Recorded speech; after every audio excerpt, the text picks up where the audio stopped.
ready to go. Yay. Good evening. My name is Kay Rochdale. I am the president of the League of Women Voters of Hilton Head and Bluffton area. Welcome and thanks for attending. Our Beaufort County Council, we have two districts tonight, District 11 and the Board of Education District 10. Thanks also to the congregation Bethlehem for hosting us tonight. We have the county channel people here, we've got their IT people here, and they finally got the whole thing integrated. Thanks for setting it up. This will be live broadcast on the county channel and also live stream to YouTube. The recording will be available right after the session, and so it can be viewed on YouTube at any time. The League of Women Voters has a long history of moderating candidate forums nationally and locally in order to encourage informed and active participation in our government and our elections. The League is nonpartisan, nonprofit, and neither supports nor opposes a political party or candidates for office.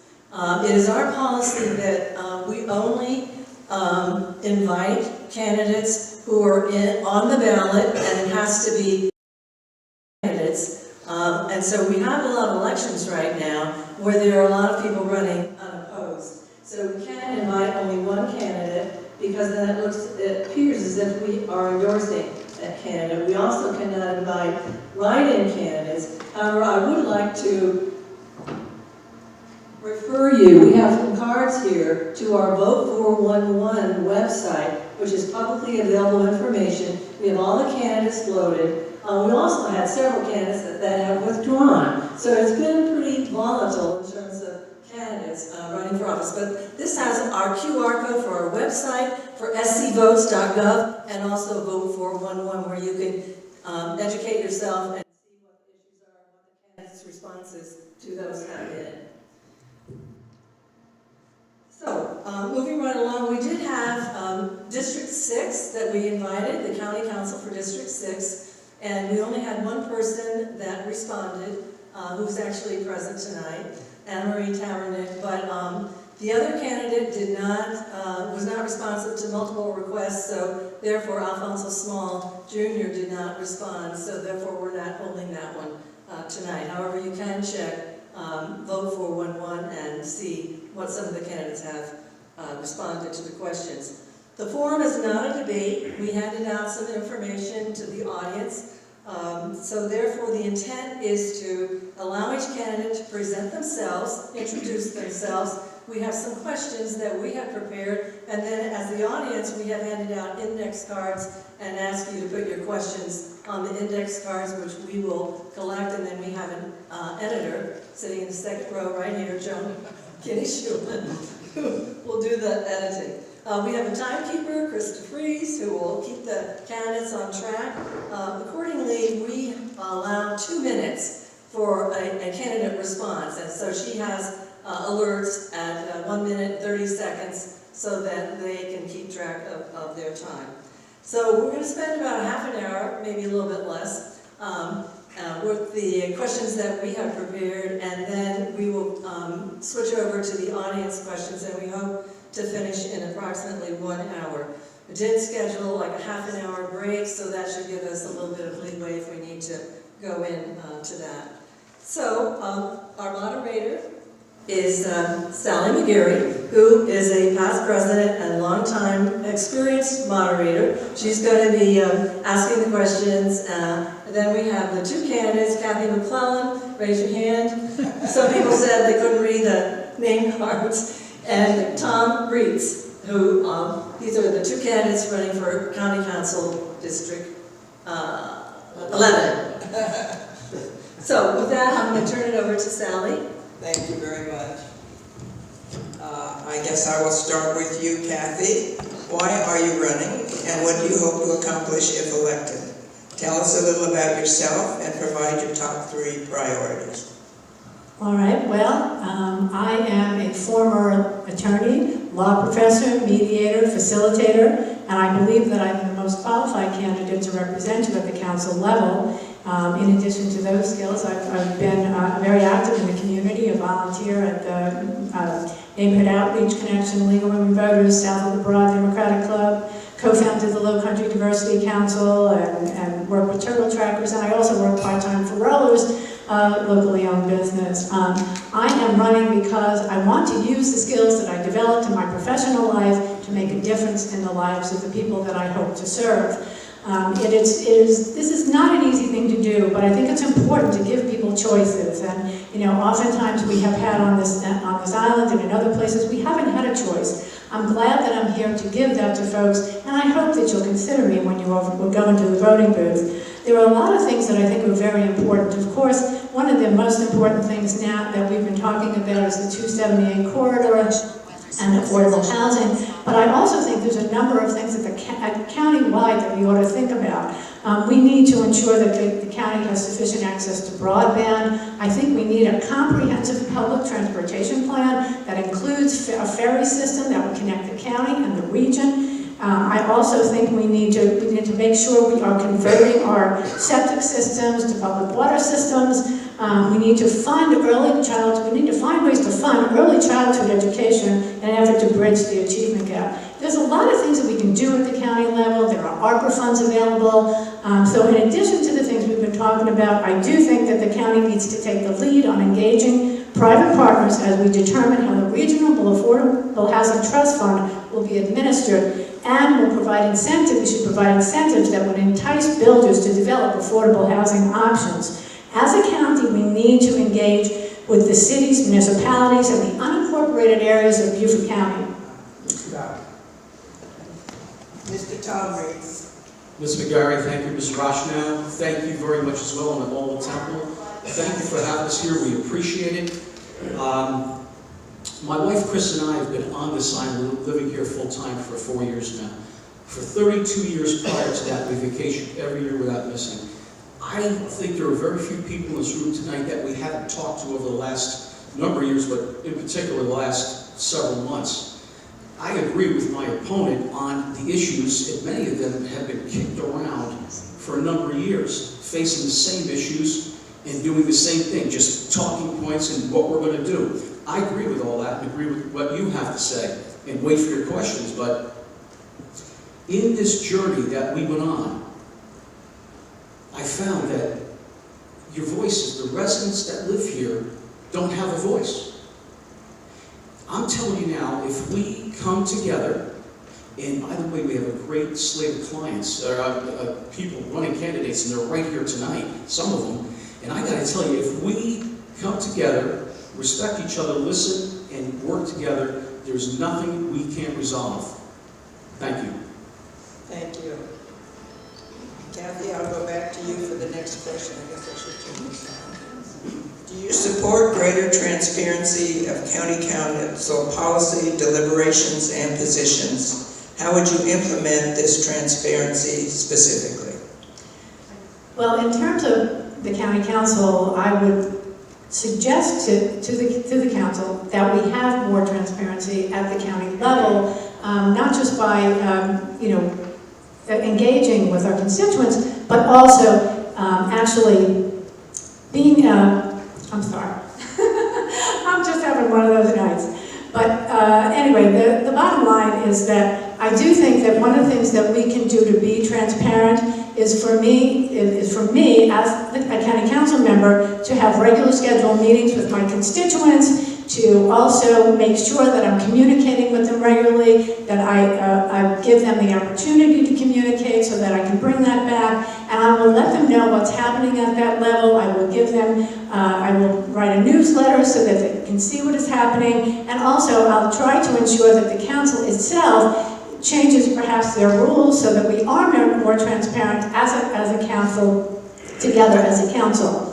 I also think that, as someone who wants to represent the people in this district, I will make sure that they have access to me. I believe in listening, I believe in collaborating, and I think that all of those things, building trust, I think building trust is incredibly important.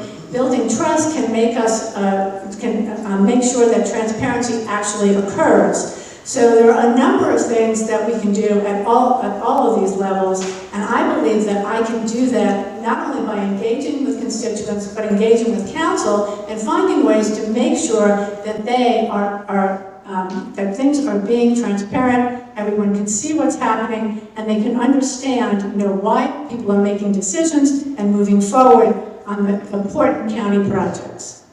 Thank you. Mr. Reeds? Yes. Transparency, how would you implement transparency specifically? Well, I think that's something, one of the biggest reasons I'm in this seat talking to you tonight is because of a lack of transparency. I believe that we should, the most important, how to do my job. If I don't know what matters most to you, there's no way we can do our job. I think that goes part and parcel to my colleagues on the council. We would do definitely, give and take town goals, a monthly type report, but most importantly, understand that if we are going to protect and preserve what we love about where we live in this county, we've got to understand what matters most to you. And I think with your questions, we're going to get to that exactly. Thank you. Thank you very much. Let me stick with you. I don't know whether I need this microphone or not. Yes. I need it? Yes. Okay. What would you do to repair the relationship between the county council and the Hilton Head Island Town Council, Mr. Reeds? Well, that's one of the biggest things, and I've started already talking to former town and county council and current town and county council. I think we have to work together to do that. So again, going in, I think you mentioned Tab and Paul is here tonight. I think, our school board members, I think we need to know and talk to them as well and get to know what's going on, what's most important for our schools and what we need to do there. So again, communication and open dialogue and getting together and respecting each other is the most important thing we can do. Thank you. I'm going to apologize because I got nervous before, which is unusual for me because normally I'm very good at speaking to groups. So I apologize if I got a little off track before, but I will say that I think that what the council needs to do is to engage municipalities, cities, and the unincorporated areas of Beaufort County on a regularly scheduled basis to ensure that they collaborate on important issues and county projects. So I don't think it's enough for us just to come together on occasion or once a year. I think this should be something that we should do on a regular basis. I also think we need to build relationships. We need to understand each other. I was a mediator for many, many years, and one of the most important things you can do to find out how you can build rapport with someone is to ask the right questions. And so I learned that over the years, and I think that what we need to do is have the conversations that we haven't had before. Understand that we have common interests, and we can find common interests. As I've been going and talking to people, I'll say to somebody that I'm a Democrat, and they'll say to me, well, I can't talk to you. And so after a while, I'll talk to them, and then suddenly I'll find that we have things in common, that there are things that we actually can talk to one another about. And that's the type of thing that I can bring to the table. Because I have done this for a living. I was an alternative dispute resolution recognized expert, and I know that I can find a way to bring people together so that we can make sure we do the very best we can for all of the people that we represent and for the entire county. There's a lot of work to do. And there's a lot of things that the county can do to make this a better place to live than it already is. And I would like to have the opportunity to do that for you. Thank you. Thank you. Mr. Reeds, what is your position on workforce and affordable housing? What will you do to promote development of affordable housing in the county? I think that staffing is one of the big issues that has to be addressed as well. We have to start with enticing our employees that come from over the bridge to want to be here, incentivizing wages and so forth. Better transportation, maybe getting more ferry service and all that, maybe another bus service. But as far as workforce housing, I remember many of us here growing up, if we wanted to work in a big city, we trekked there. We did it all the time. It was not an easy thing, but Here is a little different ballgame with the jobs over the bridge and all, with the competition for that. I think what Sea Pines is doing in their approach to building that establishment off of Arrow Road, I think that's a great start. So it'd be a public-private type program that would work. So again, there's a lot of things we can look at. And one of the key things too is to find out the employees, where they want to live. Their communities over the bridge, they have churches they go to, they have families, and they love it there. And a lot of them do not want to live here, but the ones that do, we can help them like the way Sea Pines is doing right now. Thank you. What is your position on workforce and affordable housing? Well, there's a difference between workforce and affordable housing. We do have workforce housing here on the island, and that's usually temporary. And I've actually met some of the folks that are in some of the workforce housing that Surge has on the island. And they are people that are living here for a period of time, like for the summer when it's very, very busy. So workforce is a little bit different than affordable housing. When I think of affordable housing, I'm thinking of folks that want to live here, like healthcare workers, our police, our firemen, EMS workers, teachers. Those are the type of people I think about when I'm thinking of affordable housing. This Regional Affordable Housing Trust Fund that the county just joined, and so did the town of Hilton Head. This is something that we need to utilize now that we have money in it. We need to engage in those private partners. We need to make sure there are incentives for them to develop these types of affordable housing projects. Now, they may not all want to live on Hilton Head, and they can't. But at the same time, we need to do this countywide. Of course, we need public transportation options, as I said before. That's also important because people will be able to get to their jobs if they have a bus system, if we have things like ride sharing, park and rides, small buses, things like that to get them to the island. But I think we can make a dent and provide housing that folks can afford regardless. Now, of course, we have another problem. We have a wage differential. The wages are going to be, we need better wages for people to be able to afford to live here. But at the same time, I do think there are affordable housing projects, and Mr. John Barnwell, I know, was here, and he has built several projects that are lovely on the island, well-maintained. I think we can look to the people who have done this before, and we can find opportunities for housing on this island and throughout the county that will work for our working families. Thank you very much. That does it for the League's questions. We will go to questions from the audience. I only have a very small number, so will you all generate some more questions, please? And give them to the people passing around. First question. Are you in favor of 2 bridges from Moss Creek to Stoney? Why don't we start with you, Mr. Reeds? That is the $64,000 question, the burning issue here for a while and a number of years. I believe our senator is in the process of getting an end-to-end study to give us the best possible alternatives. I think that really is a priority, to understand from end to end what would be the best option. If you look at Senegal Island, your answer is going to be probably a 2-bridge system. So again, we have to wait to see what that study is all about, and we'll get back on that. Thank you. Well, it is important to get the study, and when I testified in front of the council, when they were voting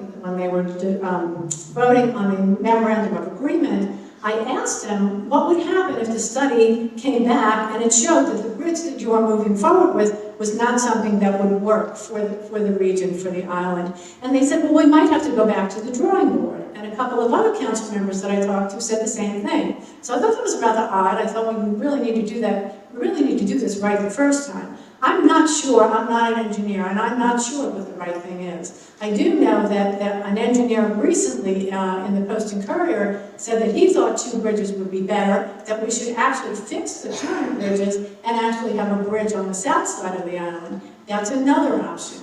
But if we have the option that they have now with the 6-lane bridge, we're still going to have those traffic issues here. Now, one of the other things that should be part of this study is a traffic analysis, and that's something that, my understanding is it hasn't been done since 1994, that they've actually looked at the traffic patterns and the lights here on Hilton Head. So that's something that will be very important. The other thing is, if we are going to have this 6-lane bridge, if that's what we end up with, it's going to be all the more important that we have a robust public transportation system that can take folks from all the way from Beaufort to here. And it's something that we've been talking about for years, and Palmetto Breeze is, I know that the town has helped Palmetto Breeze, but we really need to do something and put some money there so we can get more transportation options. As far as the bridge goes, I don't know where it's going to end up. I know that they want to they'd rather have a FONSI, which is a finding of no significant impact with this particular bridge that they're doing. And if we went to 2 bridges, we would end up with an environmental impact statement, have to have an environmental impact statement under the NEPA process, which would take a longer time. So I know there are a lot of variables here, but I will certainly make sure that the concerns of Hilton Head are heard at the county level as we move forward. Thank you. Thank you. Mr. Reeds, what is your view on the penny tax, the green referendum? Yes vote or no, and why? I would say that a yes vote with the understanding that there are parameters in there that it's strictly for the green fund space to buy up properties and to buy down densities. I think it's critically important that the language that is used, and I think the senator put this together as well, would help. And I think the senator shared with us recently that just on the island alone, if in fact they build what they're allowed to build, we'll have 1/3 more rooftops that they could put up, and that will add an awful lot to the traffic infrastructure and the police and the fire and all that. So again, I believe that's an important tax. I would support it with the proper language. Thank you. Thank you. Ms. McLeod? Well, I read the article that was in the newspaper, which helped a little bit, because we do have 4 ballot questions, and this particular ballot question does specify what the $100 million that they hope to raise would be used for, and it is actually right in the referendum. And it also, they're trying to do it within 2 years, and the second part of the referendum is saying that they could buy some bonds, and they could use bond money to make this go a little bit faster, instead of waiting until all the money was collected by using that penny tax. So it's important to understand that there are 2 parts to this. If the first part fails, then the second one does as well. But I would absolutely vote for it. I am absolutely in favor of it. I know that it's a lot of money. And some people were a little skeptical about the fact that we may be buying up development rights, but I think that that's the only way that we're going to ensure that we preserve the beauty, the culture, and the unique character of Beaufort County and Hilton Head Island by doing this. And so I think this is a real important step. I'm glad that they put it forward. I will definitely vote for it. And I would also encourage you to vote for the second part of the referendum, so that if they needed the money earlier, they could do so. They could use it by buying bonds. Thank you. Thank you. Mr. Reeds, what are your thoughts on fiscal autonomy for the Beaufort County School District? That's a great question. I've been talking to Dr. Rodriguez, and he is a great advocate for our kids and our parents, and I think he shared with me one of the issues that he had is that he is having trouble getting some good teachers because of the way the budgets are working and the way the money's allocated. So I believe we should look at that as a county and give Dr. Rodriguez a way to get that money up front when he's looking for and has the ability to secure good teachers. And again, this is part of what, if we don't know what matters most to our constituents, how can we do our job? And that is something I had a good talk with Dr. Rodriguez about. Thank you. Thank you. Well, in terms of the school system, the Board of Education, the only thing that the county council really does is to approve their budget. But I think we could have some input into that, and I would hope that we would, instead of just approving it, or just, I think that it's, as I said, there's not a lot of control. So I'm not sure that there's how much more fiscal autonomy, what difference it would make. The one thing that I will say is if we have, if we are working in collaboration with the council, and we can look at, lines on the budget and think, where we can put more money to maybe get our, early childhood education programs to bridge that achievement gap and things like that. If we can look at ways to utilize the money more effectively or more efficiently, pay our teachers more, I think, one of the good things about having the council involved is you've got a little bit more, you've got, the will of the people. You've got, you can hear from council members, you hear from their people, what it is that they want to see happen with the money that is being allocated for the schools. I think education is incredibly important. I've looked at the numbers. We've lost some things over these years. Our numbers have gone down in terms of achievement. And some of them are kind of abysmal when it comes to 47% in math, or, so I really think that we should work together with the school system and the Board of Education and make sure that budget is one that is going to give us what we need to serve our children as we move forward in the future. Thank you. Mr. Reeds, what are your thoughts on our transportation issues south of the Broad, and two, will the current 278 plan be workable? Again, I think one of the common themes that I hear from anybody I talk to is the traffic is horrible, and a lot of things need to be done. Again, I go back to getting the proper independent review and getting the bridge done properly so we maintain the aesthetics of our environment and we don't take away from that. And we look at other options, like, again, ferry services, bus services, and all. Thank you. Could you repeat the question? The question is, wait a minute, let me turn this thing on. What are your thoughts on our transportation issues south of the Broad, and will the current 278 plan be workable? Well, it's interesting. I mean, I lived in Los Angeles, the DC area, and the New York area. So traffic here is a little bit different than the areas that I lived in for years. But I do think that, we do need, as I said, a robust transportation system. Where I come from, the areas I grew up in, we had transportation systems. We had ferries, we had trains, we had buses, we had things to get us from, in fact, I have a friend who's never gotten a driver's license. She actually lives in Jersey City and has never gotten a driver's license because she's able to take public transportation, and I think that's really important. In terms of the 278 corridor, if we do have this 6-lane bridge, things are going to get worse when they come spilling into Hilton Head. We've got 2 lanes there. That's really probably not going to change. I mean, I don't see how it could, without us taking out whole communities. And even if it changed further down, we're taking out another community. So I just don't think that's going to change unless we do something about, like I said, the public transportation system. Again, we'll see what happens. Now the lights, when they do that, when they do the traffic study and they change the lights, that may help too. So we can have them, synchronized, and it won't be as bad when you get off the bridge. But, obviously on the other side, we have the flyover. When it comes to Hilton Head, we're still going to have that bottleneck. But I think we can mitigate that if, in fact, we do move forward with the bridge as it's currently proposed. Thank you.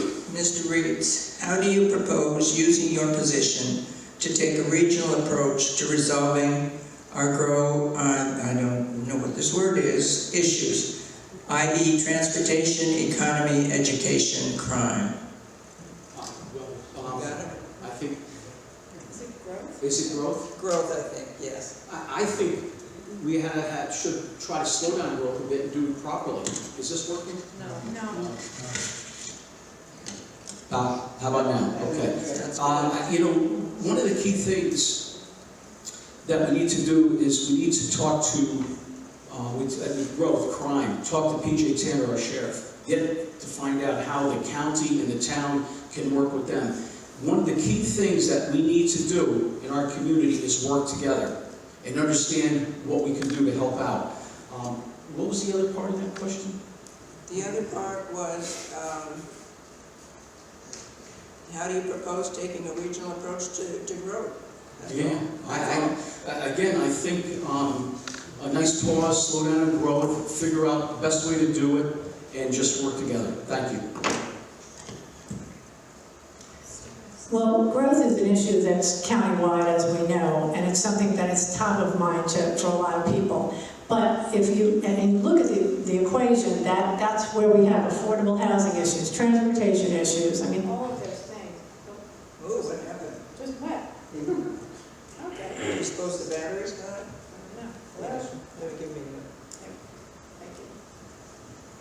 All right, so we've talked about growth. And of course it has a myriad of issues. There are a lot of, working parts to that equation.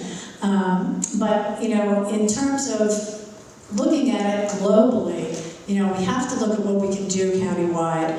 I do think that, with this new green space initiative, this will help us. We'll have more green space. And one of the things that's important about green space, just, as an aside, is stormwater management. I mean, so we need to not pave over our problems, as a friend of mine in the audience once said.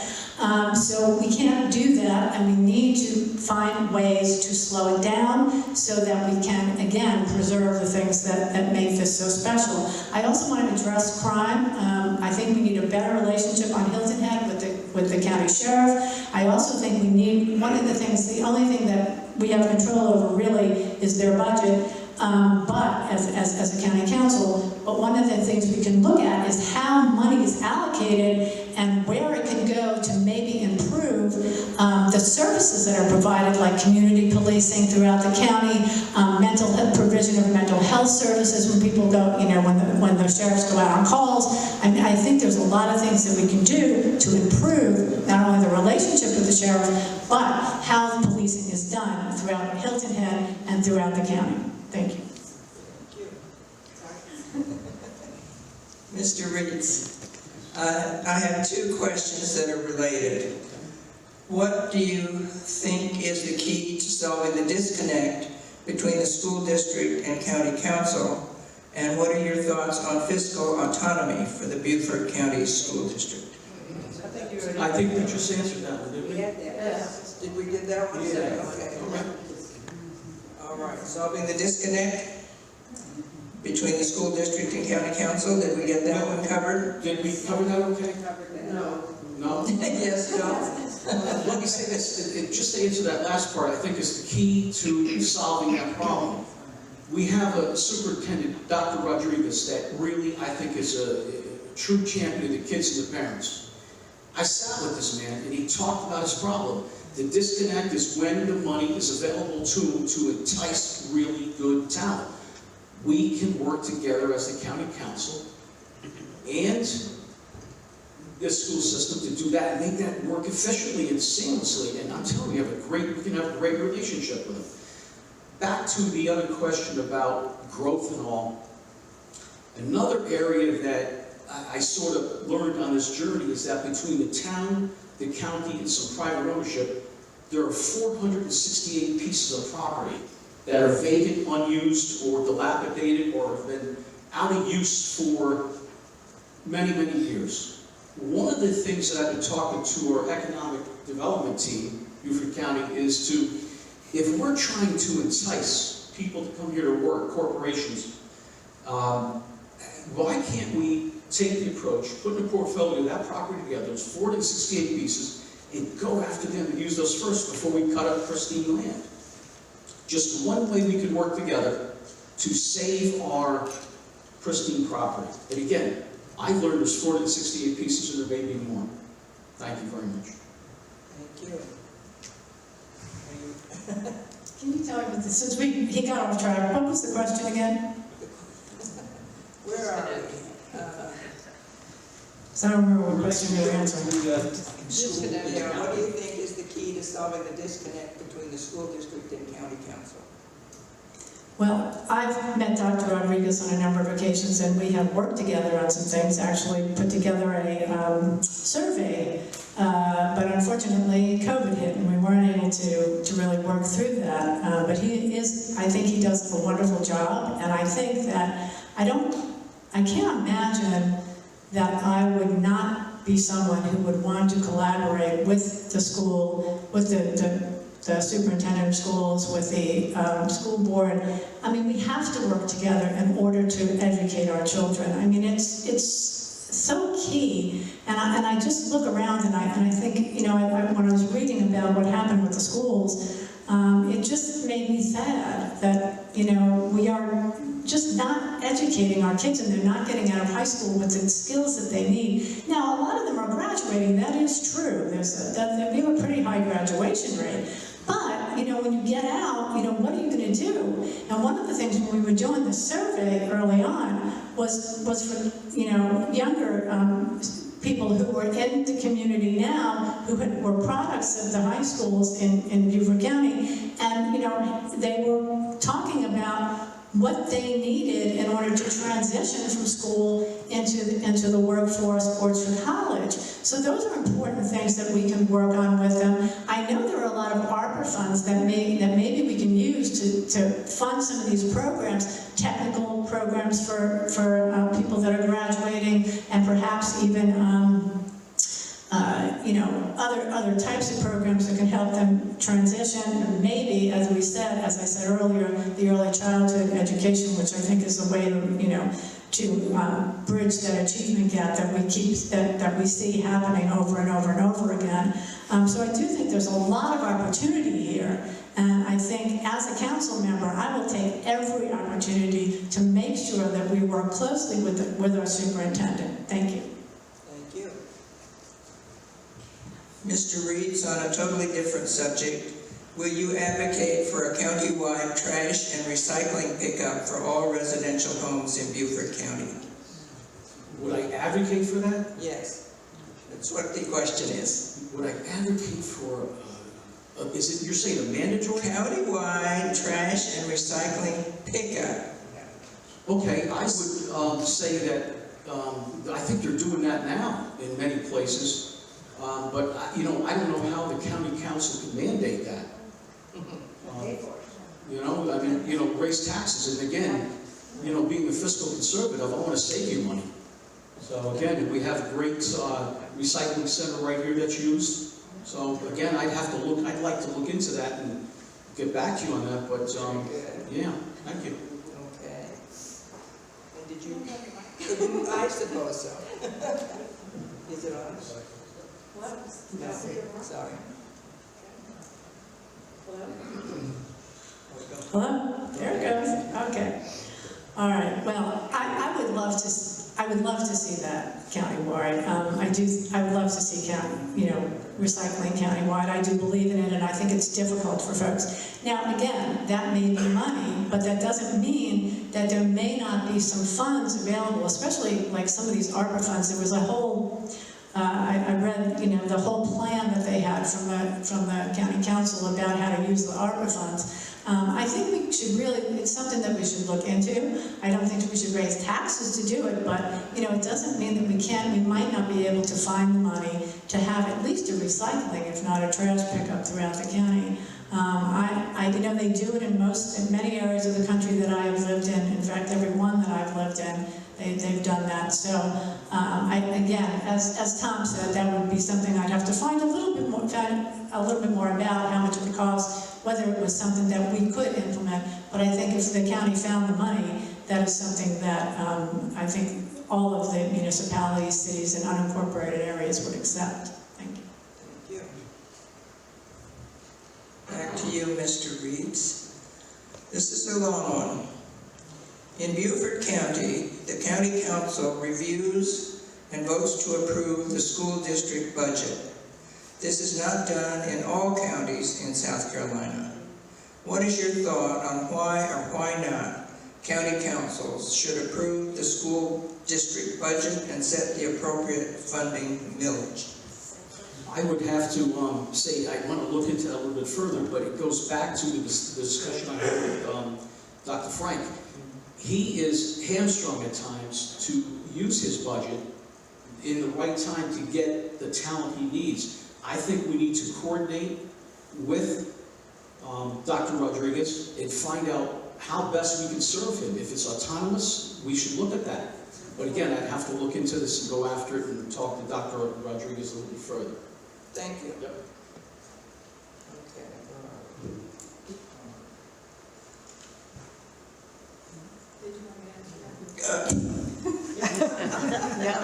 No.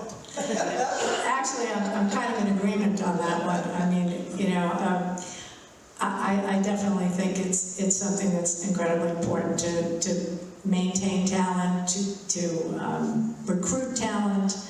We need to keep talented teachers in order to educate our children and our future workforce. So I would really have to look a little bit further into that, but if fiscal autonomy is the way to go, maybe that's something we should consider. So I would certainly talk to the other county council members to find out what their thoughts were.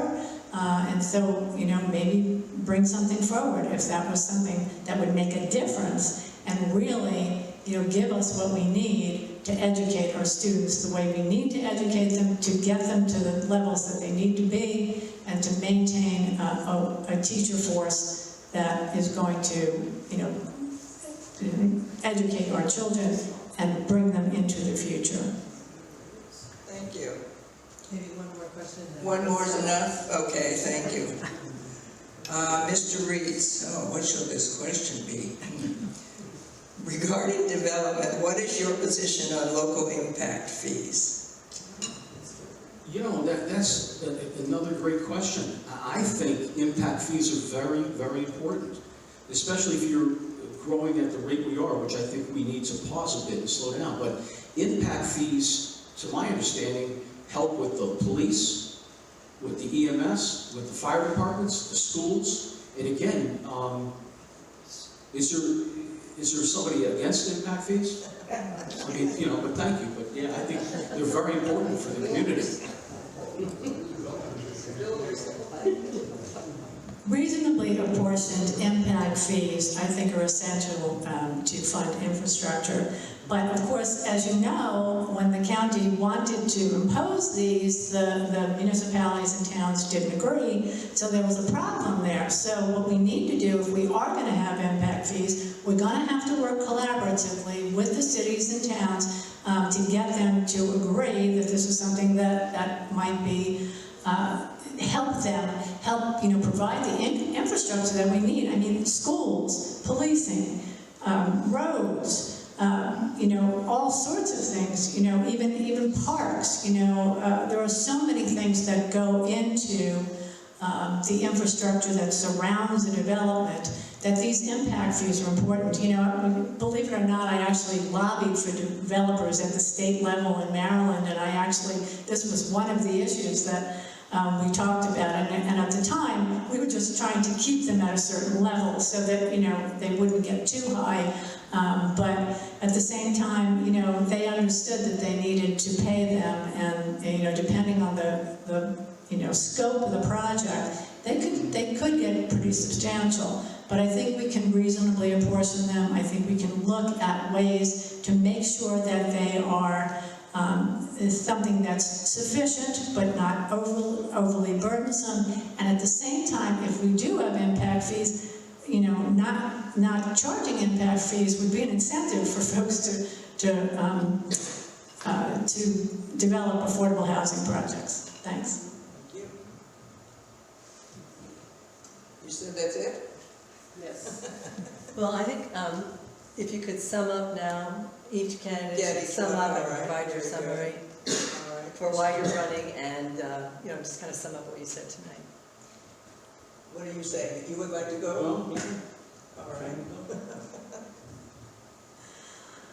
Well, I just want to thank you all. I want to thank the community here and the league and Kathy on for having us tonight, and thank you for coming. And you know, I apologize that I got a little flustered earlier. It's unusual for me, but I thank you for being patient with me and for listening. Because I guess we all have our moments, and I had one earlier. But I think that, you know, I've talked about a number of different things. I've been in the community and very active, and I go to the council meetings, I watch what's happening. You know, there are a lot of important issues that I think, you know, that are out there, like, that we haven't even, you know, talked about here tonight.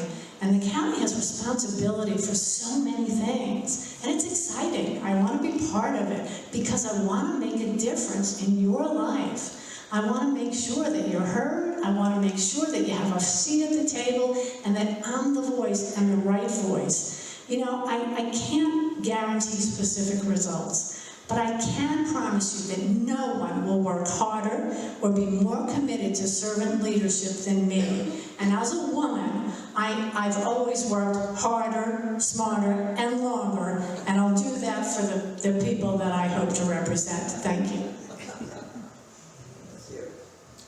I also want to thank the Temple, the League of Women Voters, and everybody here and those that are watching for this opportunity. This is a very important election coming up November 8th, and actually voting started yesterday, I guess.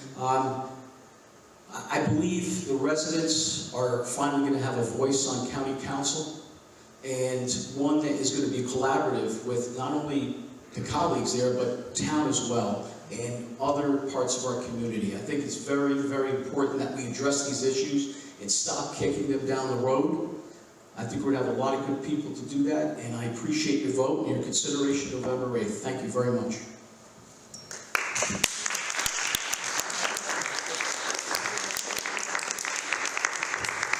So that sums up our candidate forum for the County Council District 11.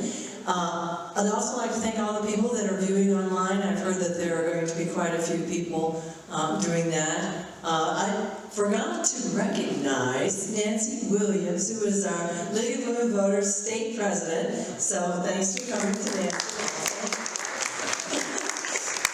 And the broadcast department, Alec Bishop and his staff for their great support. As I mentioned earlier, you can also go to Vote 411 for more information and to contact any of the candidates directly if you have additional questions. One last announcement, Tom was right. The early voting started yesterday on the 24th and runs through November 5th. Except for that Sunday, 8:30 to 6 p.m. every day in 4 locations. If you need more information on that, check scvotes.gov. So thank you again very much, and I hope you have a rest of your evening is very pleasant. Good night.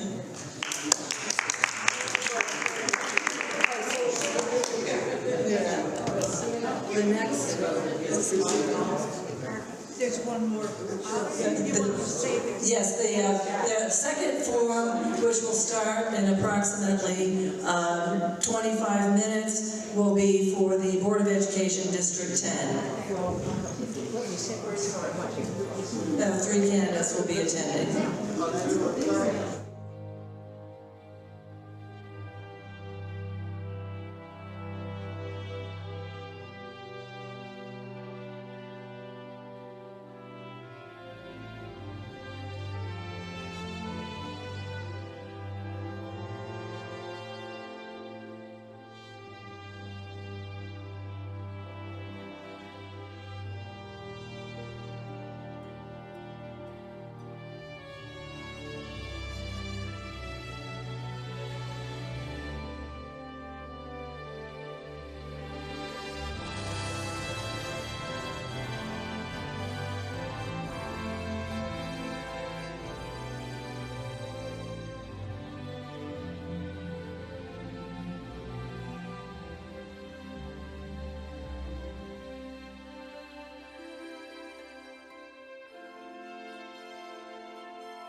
so we need our second candidate, Mr. Christian. Peter.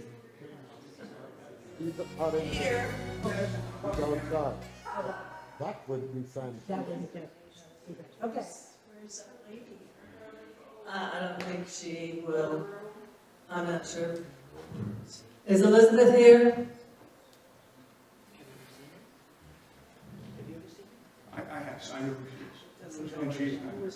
I would have hoped that she would come, but I'm not surprised. No, good to see you. So, welcome to our second candidate forum tonight.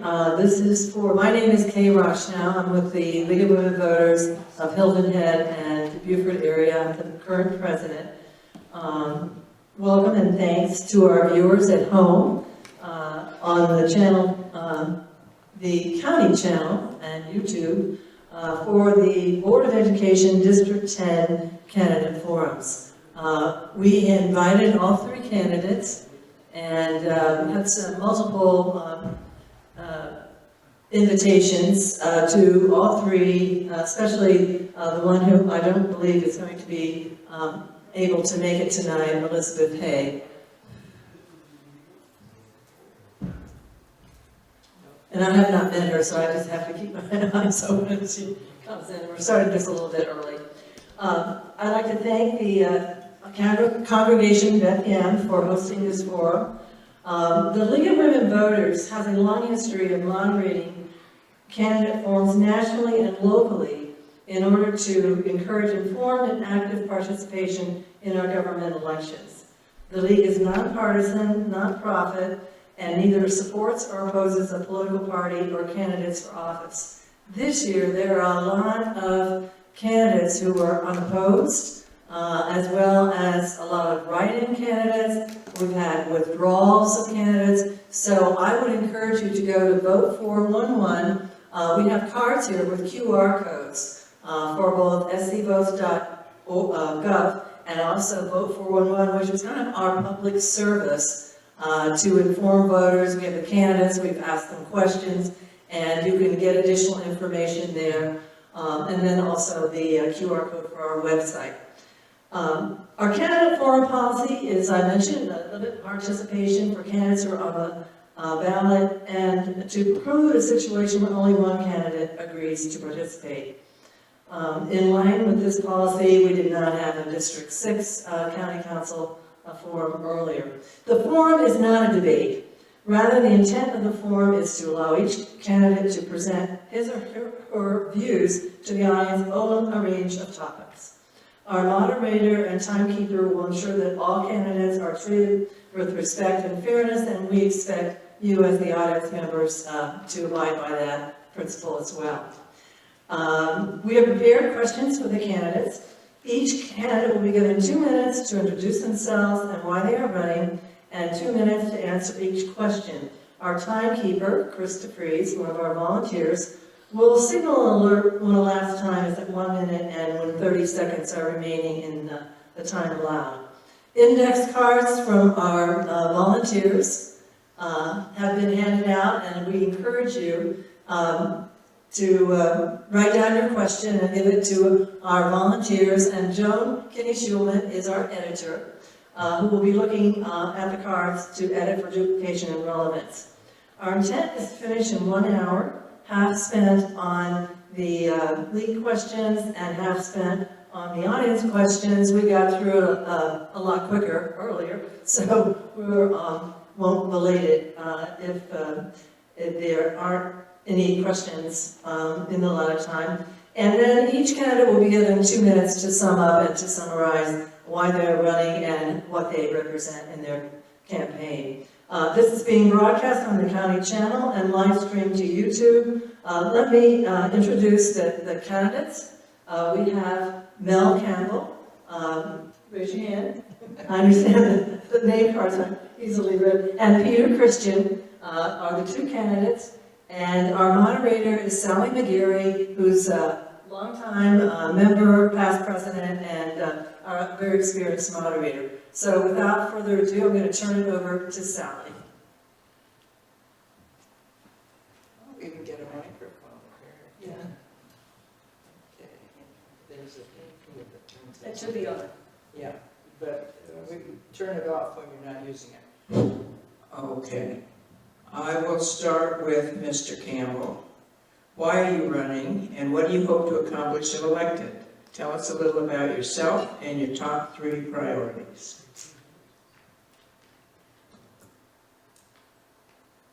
Thank you for that question. I am running for school board because I am a member of the school board. And I want to run for re-election because I think we've started some things on this current board that I'd like to see come to completion. When I ran the first time, the school board had a negative reputation. People weren't getting along, weren't responsive. It was quite a bit of achievement gap. We still have that. And there was an issue with facilities. And we've accomplished some of those things, and I'm running to see that we go forward and continue to create what will become a world-class school district.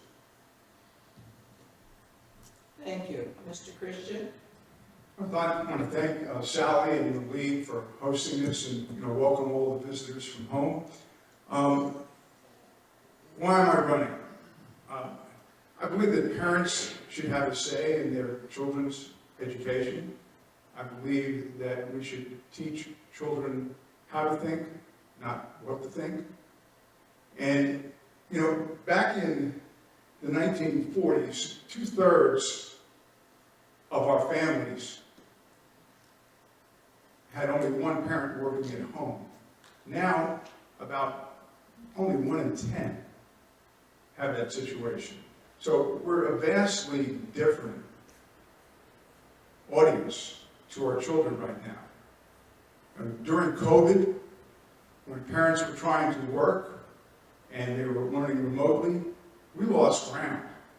There was an op-ed piece in the Wall Street Journal today that talked about 8th graders losing 8 points since 2019, falling behind in math and in reading.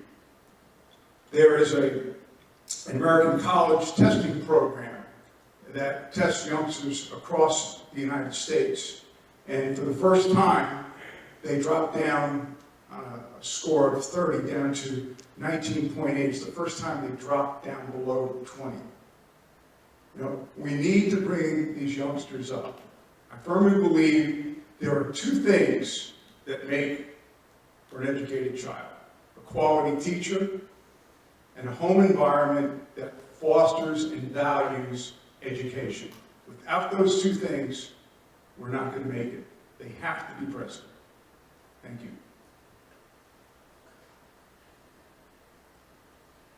All right. Mr. Campbell, what do you consider the 3, if these have not been addressed, if you have addressed it, say so. What do you consider the 3 most pressing issues for the Beaufort County School District to address? Well, one of the most important things is teacher recruitment and retention. I do agree that the teachers are the front line of the battleground in education. Until we put a new importance on that particular career or facilitation, we're going to lose ground educationally. And retaining teachers is a serious issue, and the pandemic didn't help any. It made the teacher's job, teacher's responsibility a little bit more demanding, and from that demand, a lot of people left the profession, find an easier way to make more money and get more respect. Respectability is an important part of the component of educating, and from the standpoint of home and classroom, students respect what the home respects, and a lot of times that respect has eroded. We don't have the same respect for teachers. So that's one of the major things, teacher retention. The other is the achievement gap. And achievement. we're not achieving, and standardized testing is one of the things that we look at as, the qualifying for achieving, but we need to develop a different culture in the schools. And the third most important thing is the growth and facilitation of that growth, how we handle that growth, what we're going to do to make it equitable for all the students north and south of the broad. And that's, something that we all have to be on board and trying to solve. Thank you. Thank you. Peter? I guess my top priority would be, number one, school safety. Without having the youngsters and the teachers feeling safe in their environment, learning cannot take place. So that should be a first priority. I agree wholeheartedly with Mr. Campbell's assessments that teachers and teacher retention and hiring and recruiting quality teachers should be at the top of our list. And as the candidates for county council indicated, there's another cog in that wheel. We need to be able to advocate with the county council and support the county council and the town council for appropriate workforce housing, for a transportation system that will get them here efficiently and want them to live close to home, because we are constantly fighting for labor markets in Hardyville, in Bluffton, and we need to have quality people who are going to come over that bridge. Youngsters need to feel comfortable and loved at home. And again, I'm going to reiterate that we need to change the culture in the home environment that fosters education. There needs to be an expectation that each child that enters that school system is going to graduate from high school at a minimum. And they need to be either job ready when they graduate from high school, or they need to be ready to move on to a school of higher education, whether that be a vocational school or a college institution. Those should be the priorities. Thank you very much.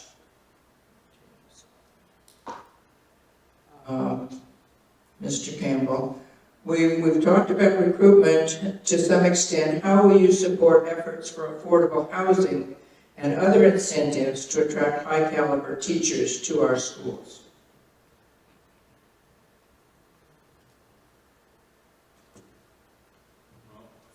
Affordable housing is issue that's, requires a collaborative effort in terms of our community. One thing, in talking teachers is, how will they obtain affordable housing? So,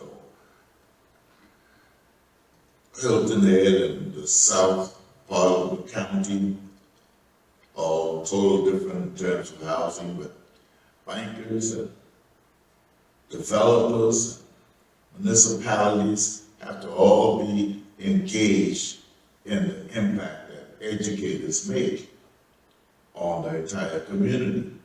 So that's going to require some engagement, but some importance on the teaching profession, enough so, housing can be a big part of their collaboration.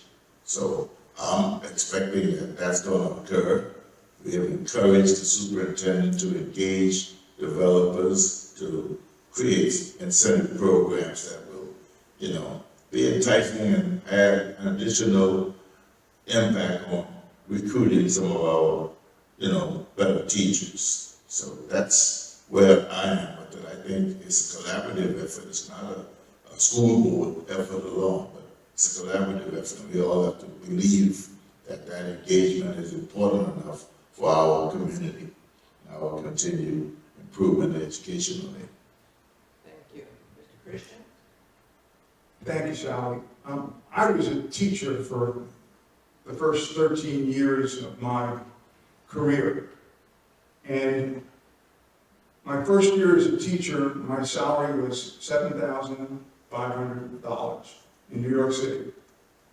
And New York City had a subway system.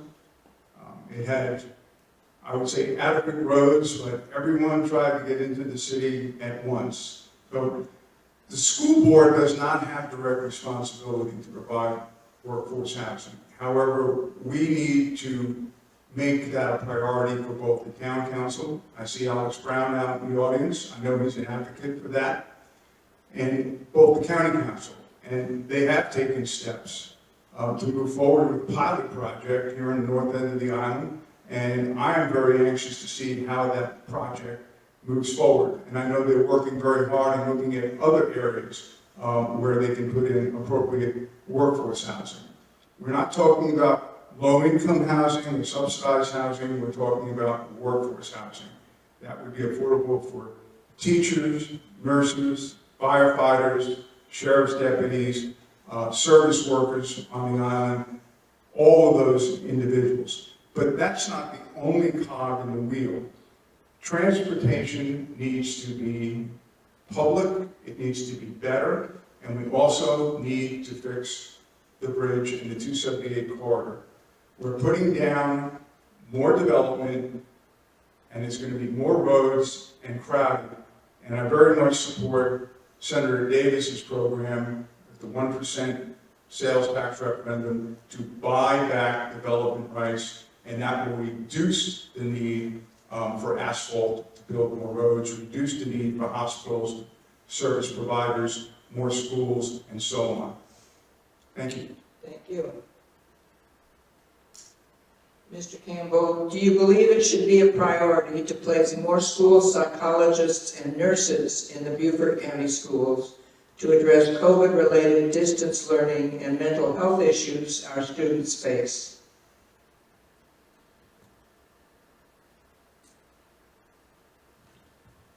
Yes, I think that is a priority, and I think that also eventually address the issue of security.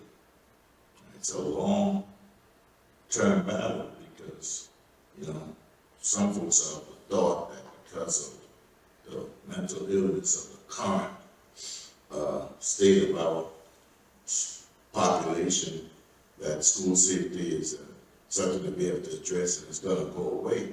But school safety is going to be here for the long term unless we address school culture, and school culture will mean engaging other professions into education, like psychology, psychiatrists, and mental health people. And they need to be engaged at an early age so we can address the issues and encourage students to cooperate with the other educators and administrators in the building so that we create a different culture of sharing information when there is a crisis. A student has to be identified early when there's a crisis. And eventually we can solve some of those mental issues that end up in school violence and school security issues later on. We're not going to fix those issues by putting locks on the doors today. But 25 years from now, the issues can be solved if we address the needs of our children's mental health issues today. And that begins early. So yes, I think that is an issue, and we need more. Mr. Christian. I couldn't agree more that we should have those mental health professionals available to youngsters.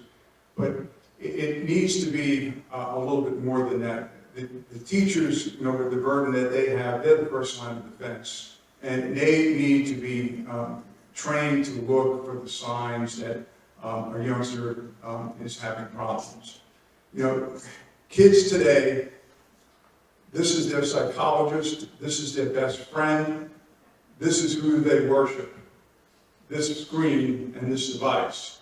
And they're bullied on it, they're brought to task on it, they're judged on it, and it is a frightening thought that we have youngsters who would harm themselves over what an anonymous person might say over a media device. Those are very, very difficult times. We used to be able to talk to our parents and talk to our teachers about our issues and talk to our friends. We don't talk to each other anymore. And kids don't talk to each other anymore. They text each other. They FaceTime with each other.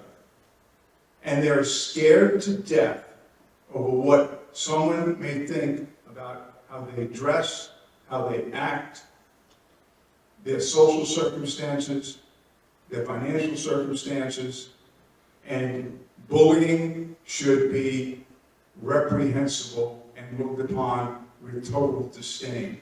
And it's not just school psychologists, it's all of us working together. Parents, folks in the community, teachers, and the school administration to remedy that issue. And it's not going to be an easy task with social media out there lambasting those poor kids who do not know how to handle it. Thank you very much. That is the extent of the league's questions. We'll now go to the audience questions, and I encourage you in the audience to ask as many questions as you want. Mr. Campbell, is it a mistake to drain tax dollars from public schools to fund charter schools, especially for-profit schools? Why or why not? Private schools. For-profit.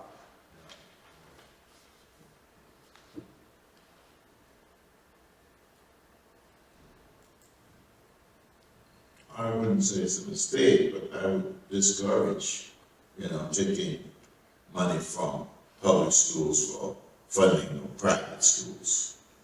I know that we do have some public charter schools, which is the extent of my, cooperation with that agenda. I myself personally believe that the public schools is the most practical way of addressing societal issues, because it gives individuals a chance to look, live, talk, and develop through all aspects.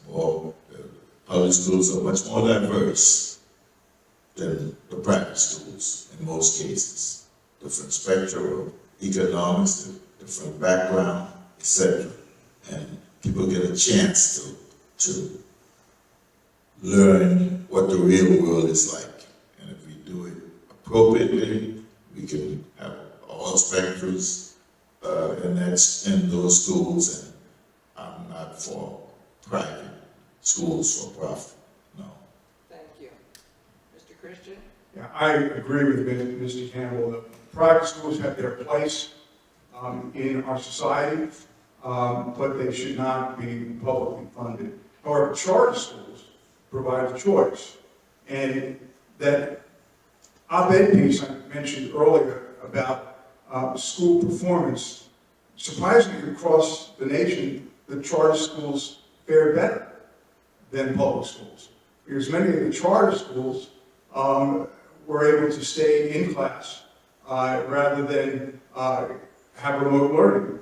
So I do believe that there's a place for charter schools if they're appropriately funded and appropriately chartered, and that competition is good, and I believe that competition is good in that regard. And I look at those private schools also as being competitive. Now, they should not be funded by private dollars, by public dollars. And I agree again with Mr. Campbell, who indicated that the public schools are far more diverse.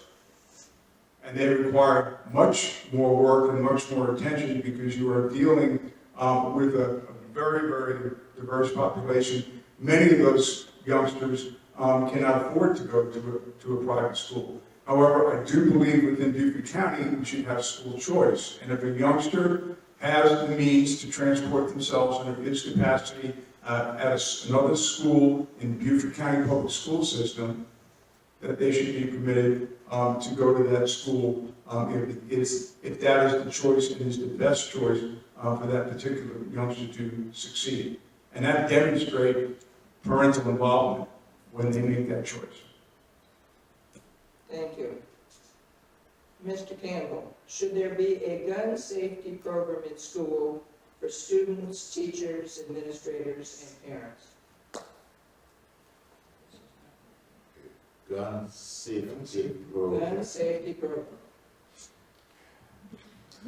I would discourage any such animal in the schools. I don't think children ought to be introduced to that type of education in the schools.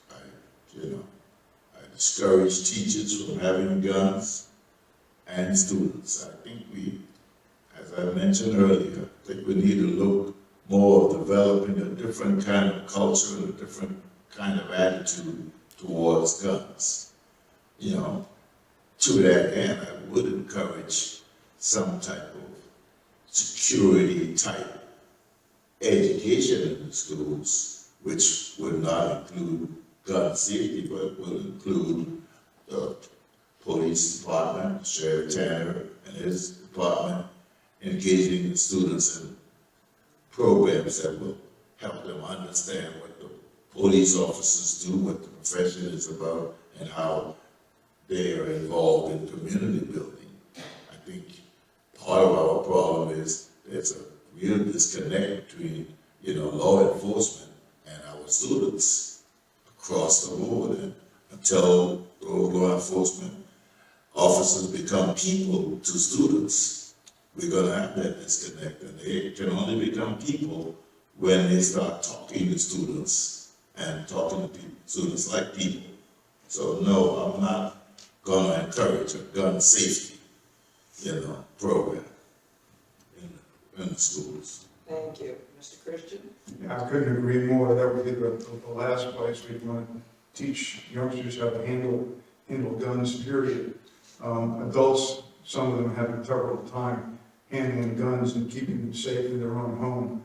The last thing in the world I'd want is to have guns floating around the school building in the name of gun safety. However, that said, drills for safety in the schools, active shooter drills on a regular basis, teaching both teachers, administrators, and youngsters what to do in such emergencies. We had a shooting today where 2 people were killed, I believe, in a school, and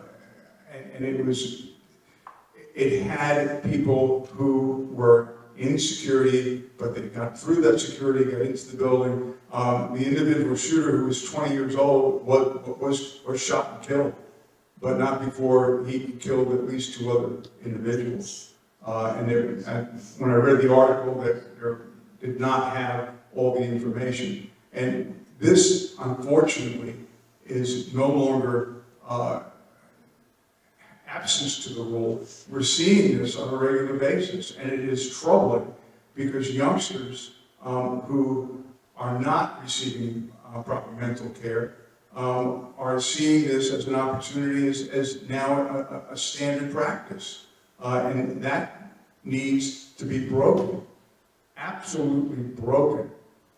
And it needs to start in the schools, collaborated at the home, and working with the Sheriff's Department to make certain those schools are kept safe, and those safeguards about youngsters at risk and identifying those. And it's oftentimes a very difficult task and infringements on someone's rights, but I'd rather err on the side of identifying a troubled youngster who may harm himself or others. Thank you. Let me stay with you, Mr. Christian. Would you be in favor of getting rid of the uniform policy for students? For many families, the extra expense of uniforms is a hardship, especially with rising cost of goods.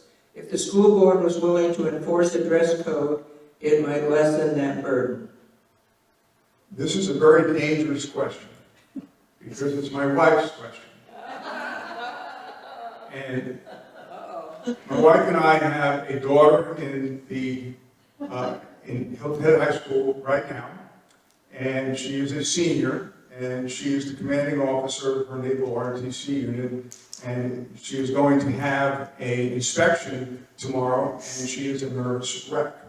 and she will be in full uniform, and she will be commanding that inspection. That all said, I believe the uniform policy is appropriate because it levels the playing field. I understand to some demographics it may be a burden, and I can see my wife shaking her head in the background, because it's a pain in the neck for her to go out shopping for those particular khaki shorts and other accoutrements to dress our daughter. However, you don't want there to be a disparity among socioeconomic groups. And you may have others that dress in an inappropriate manner. You may have others that dress in a very, very high-end manner. And having a uniform code, I believe, levels the playing field and gets that element of aristocracy or someone looking down at someone who couldn't afford the nicest clothes not to be criticized. And in this day and age, for all the reasons I stated before, it is so tough for kids to grow up in this environment. Leveling the playing field in that regard is a small way toward helping them out. Mr. Campbell, would you be in favor of getting rid of the uniform policy? Okay, this is a question that probably, You want to talk Yes. to my wife? probably Peter's daughter already asked me that question. I was engaged with a number of students at Hilton Head High School one morning, and that was one of the big questions. Student uniform, why we have it, why don't we get rid of it? They have, of course, students, if you listen to them, they have good, valid reasons on why we should get rid of them. And they didn't really understand the background of why we had them in the first place. So I had to go back and talk to them a little bit about the history of the school uniforms, why it came about, and what the time period was, and I did concede to them that maybe the time has come for us to move on beyond school uniforms. Because you look at it from a twofold standpoint, and Peter is absolutely correct. The reason it was started was because of the socio-economic clashes, but also the polarization of groups ideologically. And some people know that it's the gang-related colors. And people gravitated towards gang colors. And eventually, though, it gets to the point where you ask yourself, what happens in terms of us teaching the values that they can take on to adulthood? And in America, that value is creativity and, developing a place for yourself in society. And that creativity is taken away when students can't select the clothing they're wearing. And at this time in America, in particular in Beaufort County, people generally can buy what they want. So I'm not, say I'll vote against if they decide to go against the school uniforms. I'll probably say yes, I'm for continued creativity in America and self-expression. You're sucking up my wife. Well, I'm not sure how it was in that meeting, but if you check the tape on that meeting when the children who were there, I gave them the same answer, Thank you. Very good. Okay. Mr. Christian, how do you propose, I need to use this, don't I? How do you propose to make up the achievement gap between minorities and other children? And a related question, Beaufort County has been plagued with an achievement gap since 1971. What strategies do you envision to tackle this prolonged problem? We spend a lot of money on the flavor of the month and the latest and greatest educational program.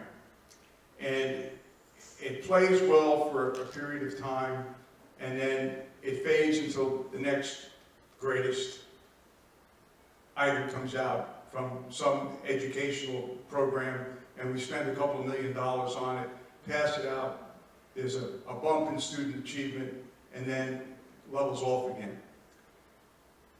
I took a methods course back in probably 1971, and the teacher talked to us about the Hawthorne effect. And the Hawthorne effect was a study done, I believe, in the 30s on Western Electric.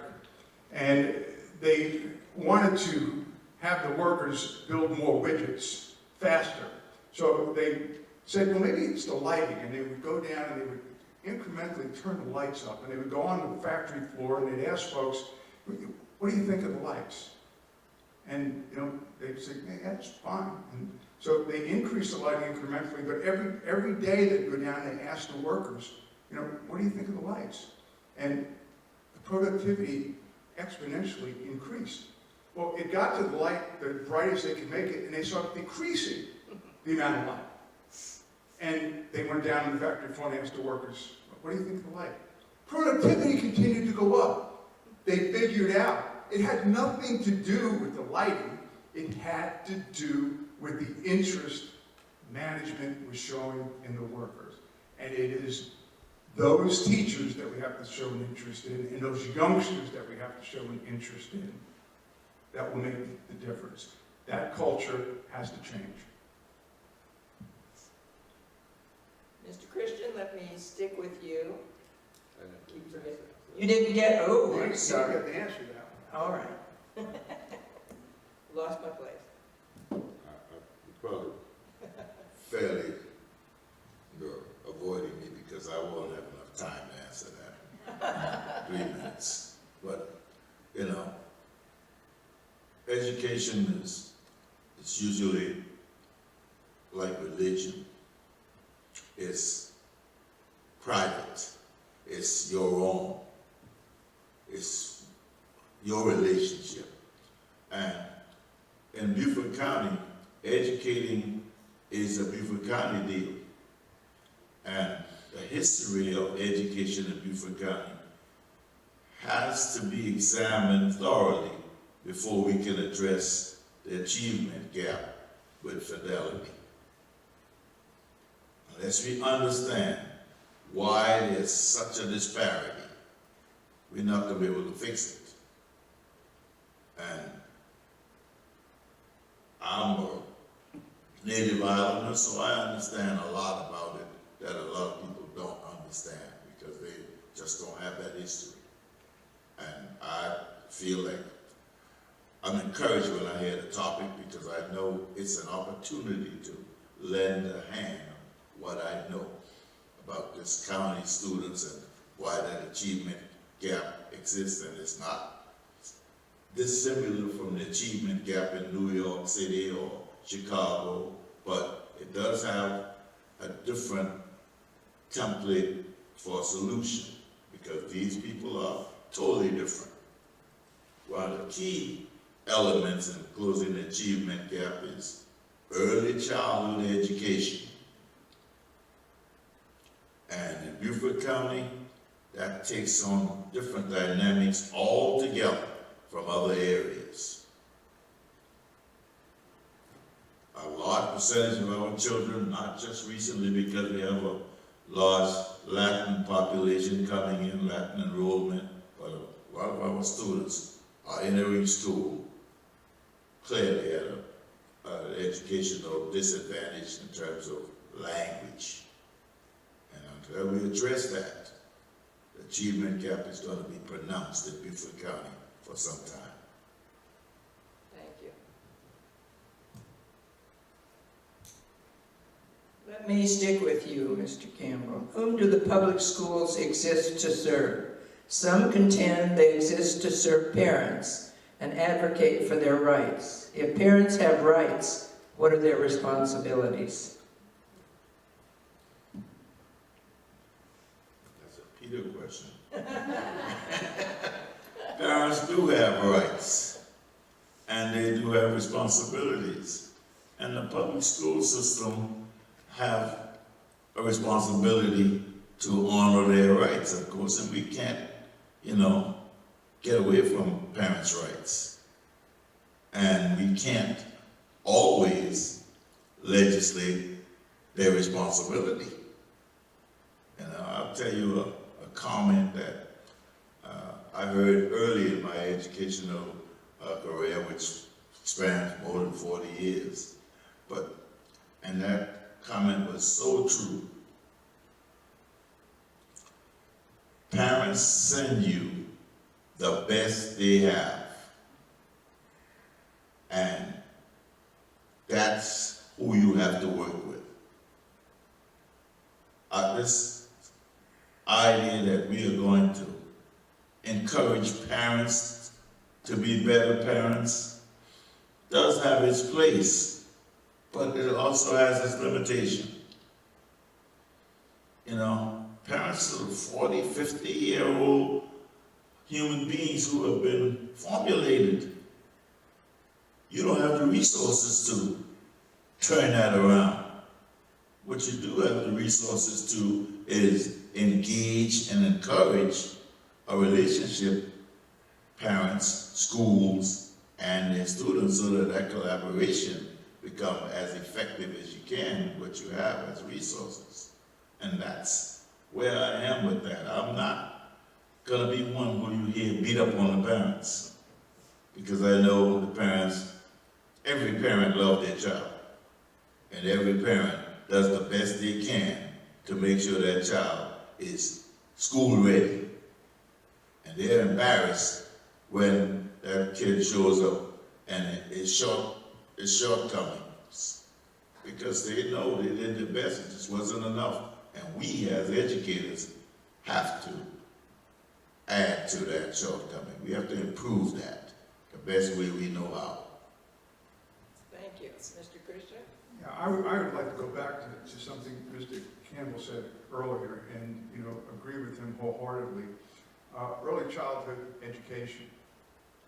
Studies have shown that youngsters who participate in early childhood education are more likely to graduate from high school, they're more likely to succeed in a job, and they're less likely to get involved later in life in criminal activity. So, that is a very, very important element.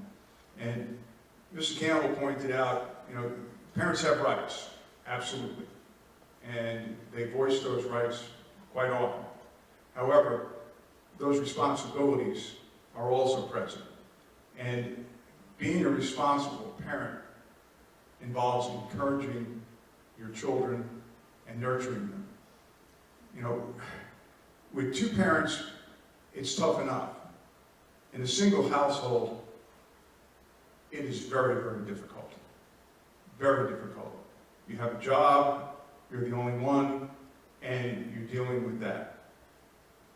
And encouraging your youngster to value education, read to them at home, get them ready for school, encourage them to graduate from high school, possibly move on, and also giving them a moral compass to say, maybe it's not the right time to have children, maybe you need to wait until I have a job, I have a steady income, and I have a partner that will help me raise those youngsters. And if a parent does those things for a child, that child will have a much greater probability of success. We live in a society where immediate gratification is omnipresent. And we need to teach that you need to forestall that immediate gratification for a greater good. Period. Period. Thank Stop you. sign went up. I was sorry, I should be looking at that too. Mr. Campbell, COVID has had a big impact on the success of our students. What do you recommend to help get our students back to the level of success we can appreciate?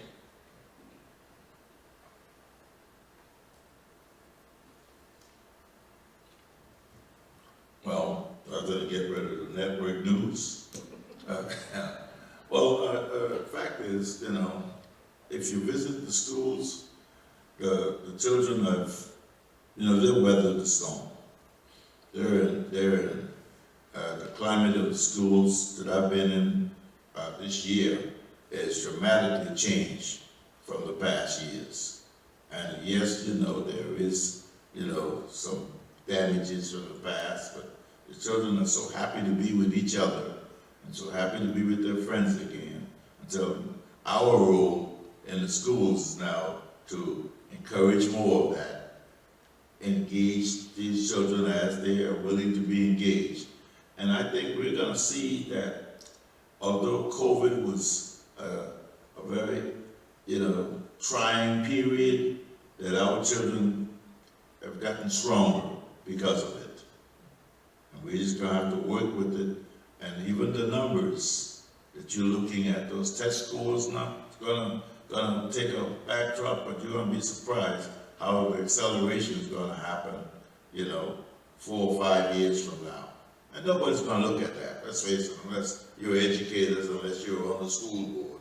Nobody's going to look at that growth period that's going to occur after the law. Okay? They're only looking at what happened at the pandemic, and across the country it's happened. Now the question is, who can, bounce back from it, and how to bounce back. And I'm encouraged as I travel to the schools, how the children are engaged and happy and very, very, pleased to be active part of those schools again. And I think, we're okay. Good, thank you. Mr. Christian? Well, hindsight is always 20/20, and obviously we've learned that having the youngsters out of the school environment was set us back terribly. Single-parent households or parents working, how they can stay up with their youngsters and keep them glued to a screen during those times was very, very difficult. They lost ground. And what we found out after the fact is that youngsters reacted differently to COVID.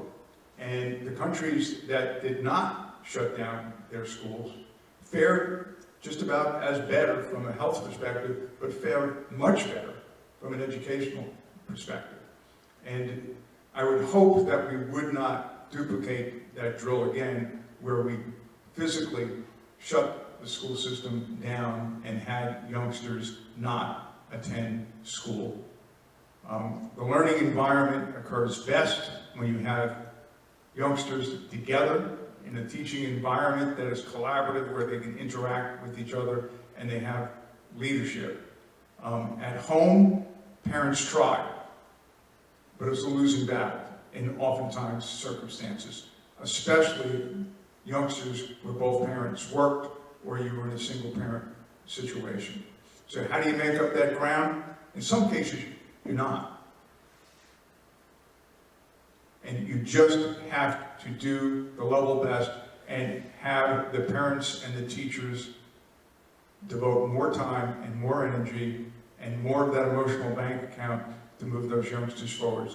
They are very, very malleable and they're very, very resilient. But we learn from this issue, and I hope we don't repeat it again, and we can move forward and have those test scores go up, and they're already showing signs of moving in the right direction. Not as fast as I would like or Mr. Campbell would like, but they are moving in the right direction.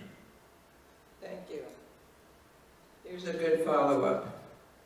How can citizens without children in the schools help our schools and students? We're addressing that too. Oh, to you, I'm sorry. Okay, well.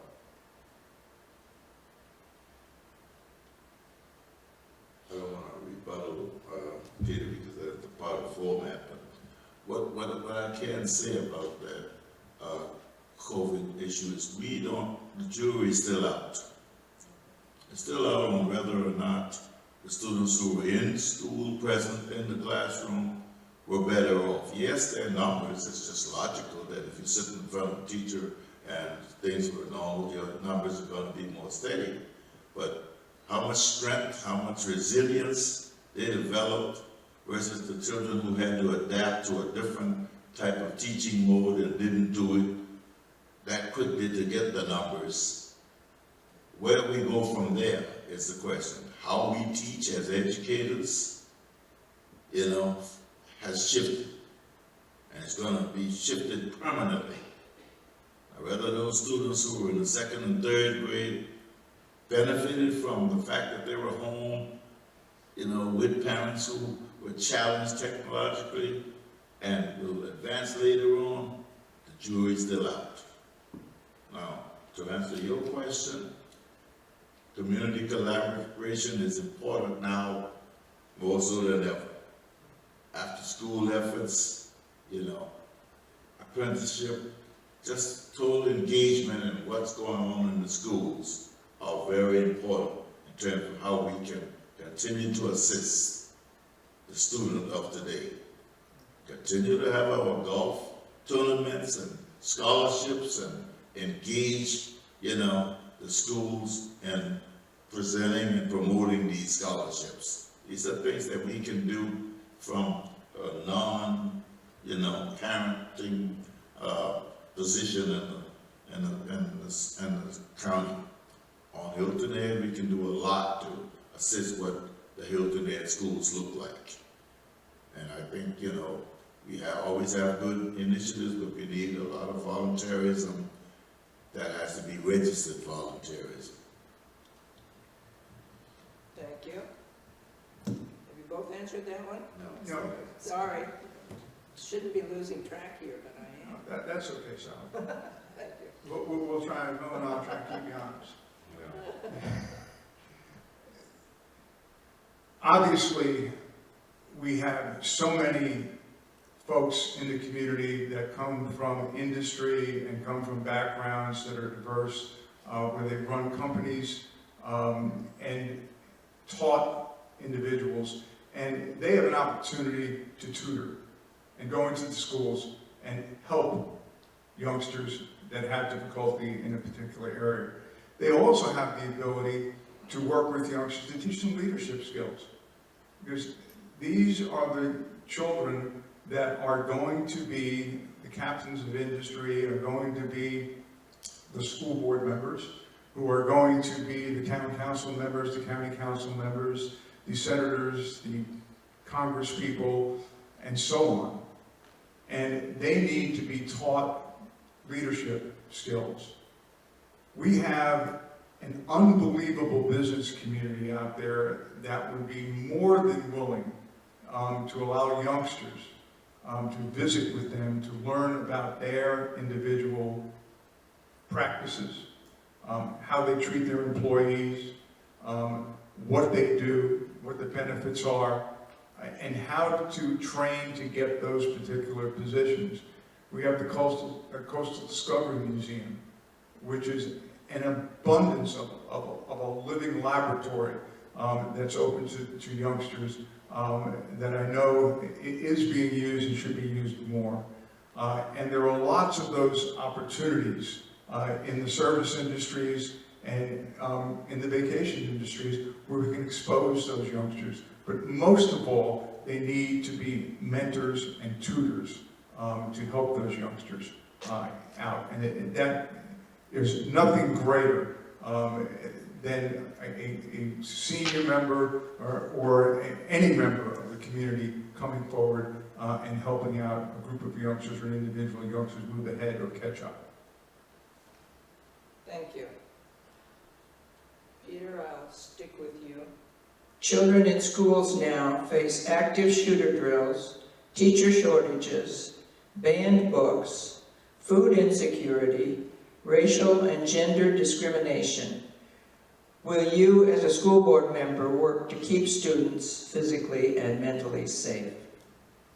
Yes.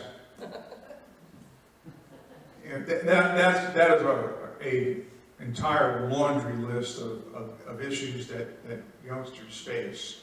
And again, creating a physical safe environment for youngsters to learn has to be key, because you can't move ahead with teaching youngsters until they feel that they're safe. And You know, when I was a kid in grammar school, we did fire drills and we did atom bomb drills, where we went out into the hallway and we did drills and we stood up against the wall. I don't know what that would have accomplished, and we put our hands behind our backs with our faces to the walls to practice drills in the event there was an atomic explosion in New York City. And I'm sure that we were all, would have been, God forbid, incinerated, but we did them. Did it scare us?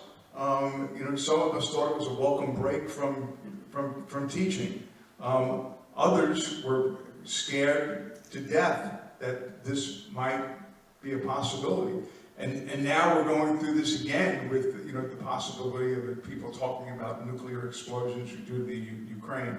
But all of these things frighten kids, and they need to be able to talk to people about those feelings and get them out.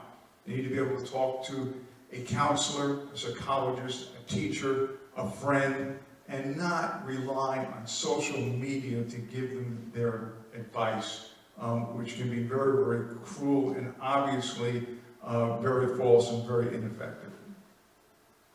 Thank you. Mr. Campbell? Keeping students physically and mentally safe. Well, you know, we're at a time period where that is a great challenge.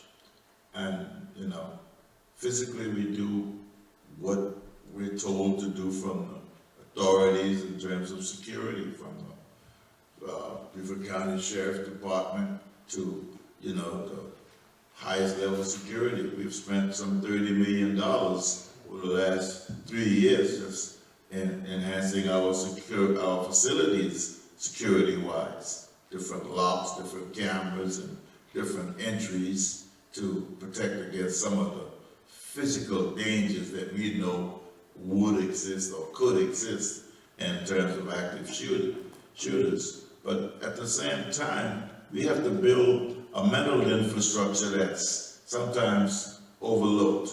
We have to build people, particularly school children, who are resilient, who understand that they have to develop a fellowship or a friendship, a socialization that rebuffs these things. You know, the old saying goes, we've seen the enemy and the enemy is us. Well, it's just the same thing. I mean, most of the time those shooters are someone that they're all familiar with, and bottom line is they can engage that person as someone who needs help, and we encourage that help, and eventually we'll grow a population that's a lot less needy in terms of that kind of security.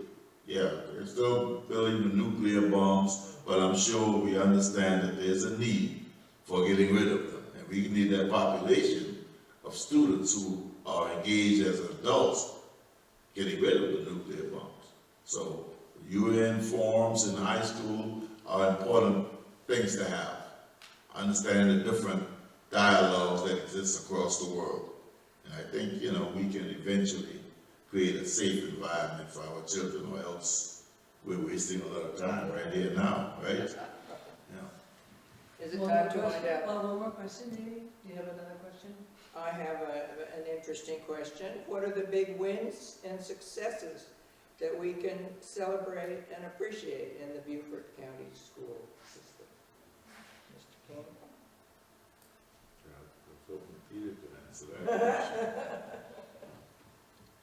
Well, one of the big wins is we weathered the storm during the pandemic. We didn't do as well as we wanted to do. Some schools took a drop, but you know, we came through safely, and some schools did well in terms of the numbers. If you're looking at the numbers, we have a superintendent, which I think is a win, that's very engaged in the community, and he's understanding more and more about the community, and we have a school board that's, you know, very understanding of the need of the classroom teacher, and the reason to be involved. And, you know, and that, I think, are wins. We did a referendum of $344 million, and that referendum is almost at its completion. It showed that the public did have the, you know, confidence in the school district, so we were able to pass it. We need more. You know, the need was up to $650 million, but we decided not to ask for that. We asked for half of it and got half of it done. But Bluffton is building out, as you all know, and Bluffton already has the need for another school. Now, what it's going to look like is important, because I don't think we need another brick and mortar school in Bluffton. You know, some of the losses, we have become divided, and and that also makes it very difficult for the classroom teacher to engage and develop thoughtfulness amongst the children, and loving and care amongst the children. So we lost, and the agenda of whether we should have been in the classroom or not in the classroom took a toll. But we're going to get it back, and hopefully we're going to move forward from there. Thank you. Thank you. Mr. Christian? Yeah, I agree with Mr. Campbell. Dr. Rodriguez was an absolute win, and you know, he did not take the job on a unanimous vote. He took it on a 4-5 vote, which I thought was very, very brave of him. Most people are not aware of that. And I had a conversation with him about that, but thankfully he took the position, and I think he was the absolute right person for the position. I don't know if Mel voted for him or not. We'll bring that up. I think that there should be, you know, we have cameras in the school system, we have better security in the schools. That has impressed me. Teachers and teacher salaries, I think, is on the right track. It is going up. It has to continue to go up to attract the right caliber of teacher. I have been in touch with the administration, and I think the upper echelon of the Beaufort County Public School System administration are very, very well positioned. They're very knowledgeable, and they serve those teachers well. You know, we continue to position principals that are doing a good job. We're continuing to look at merit as a means to move the right folks into the right position. Our extracurricular activities have been rejuvenated where they were languished before COVID, and it's great to see youngsters, playing sports again, playing music again, acting again, and doing all of those types of extracurricular activities. And I think those were all wins. Thank you. Okay, thank you very much. We'd like to give each candidate 2 minutes to sum up your candidacy and what you've presented tonight. So, Mr. Campbell, would you go first? If you want me to go first. Alphabetical. Somebody has to go first. It might as well be. Well, my candidacy is based on my lifelong commitment to education. I spent 40 years in the classroom, and during that time I've been engaged with a varying population, a diverse population of students from all social, economic background. And I've also watched, as Peter said, a number of different ideas come in, the flavor of the month come and go. But students basically are the same. And I know that if you care for them and you nurture them and you find out who and what they are, they're all good people. And if you work hard with them, you can get it done. as a school board member, I expect to bring that kind of expertise to the board so that they can understand what a classroom teacher goes through, what an administrator goes through, and the inner workings of the school, and bring it to some type of relationship with the administrators, the superintendent, and the other policy people who carry out the policies that we make. So we engage both ways. We're making policies for the administrators to carry out, but we also understand what the classroom teacher is going through at the same time. So I feel like that personal experience gives me an opportunity to help and assist the students of Beaufort County to a level that, you know, is not common in Beaufort County.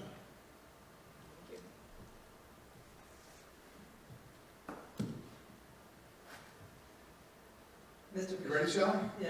Okay, thank you. I very much appreciate the league putting this together, and folks out in the audience, and obviously the folks listening at home. I've been the general manager of Hilton Head Plantation for 23 years, and I've watched an awful lot of folks come and go. I'm an employer. I'm responsible for 100 people and their livelihood, keeping them safe, looking after their families with health care and all manner of other items. I judge people by the way they treat the lowliest of the folks in their sphere of influence. Because if that individual treats those folks well, I know they have a good heart. I came up through the ranks. I was a teacher, a lifeguard. I drove a cab in New York City. I worked at United Parcel Service on 42nd Street in Manhattan. I was an office boy, a garbage man, a landscaper, a golf course worker. I did all those jobs. The most important thing I ever did was stick with education. And I had parents that valued education, and they taught me the value of education. Neither one of my parents graduated from college, but they demanded and expected each one of their 5 children, which I was the oldest of, to finish high school, move on to either a career, a vocational school, or to college. And I ended up graduating from college. I ended up getting a master's degree, and I constantly learned, and to this day, I cherish and encourage learning. And on the school board, I will do exactly the same thing. Thank you, candidates. Let's give the candidates a round of applause. And thank you to our volunteers, and thanks very much for coming and attending in person, and also for the people that watched on the channel. As I mentioned, early voting, or maybe I didn't yet, but early voting started yesterday. It's from 8:30 to 6, Monday through Saturday, actually. The only day that will be closed is this Sunday, and it ends on November 5th. So thanks to everyone, and have a safe trip home, and have a good evening. Thank you. Thank you, Sally. Thank you both so much. How could you tag with this?